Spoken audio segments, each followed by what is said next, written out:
Welcome to everyone's favorite, the assault bike.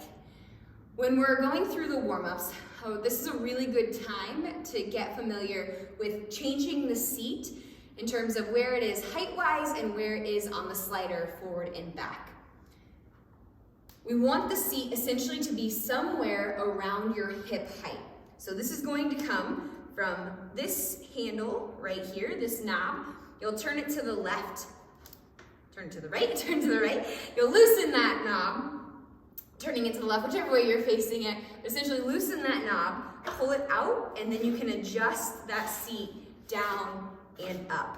For me, based off where my hips sit, I'm gonna be about a 4. So there's numbers on the up and down, and there's numbers on the slider going across.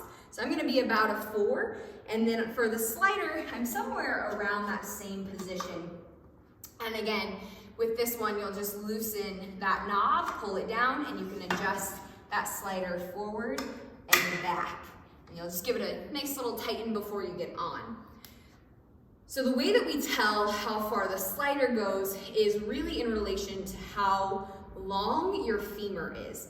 And that's hard to tell until you're on the machine. So when we're on the machine, what we want to see is that when this forward leg is in its most forward position, we don't want that knee too far over the toes.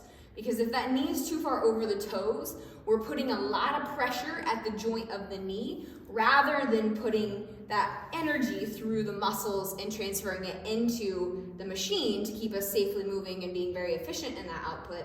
We're just asking for more injury or wear and tear on the joints. So that's essentially how we determine how far back that seat is. And that can adjust based off of how low or high you also have the seat situated.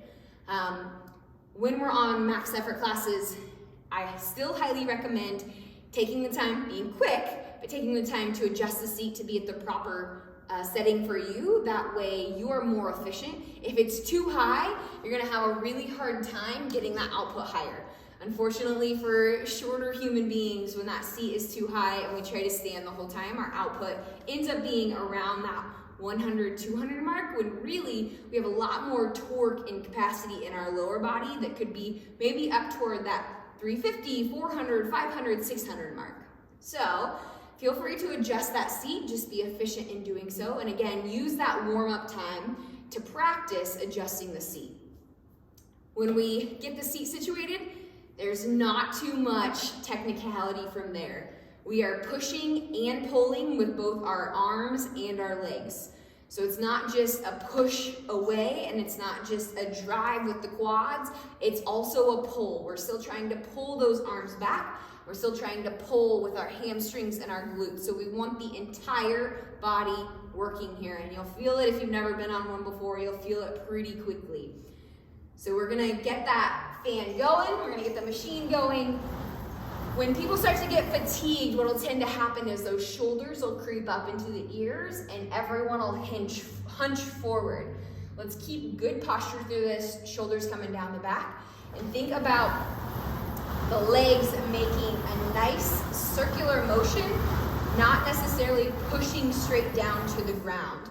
That's where you'll lose a lot of efficiency if you're just thinking about stomping those feet down on the ground. I'm gonna actually be pulling back and making a really smooth circular motion with those legs. All right, I think that's all.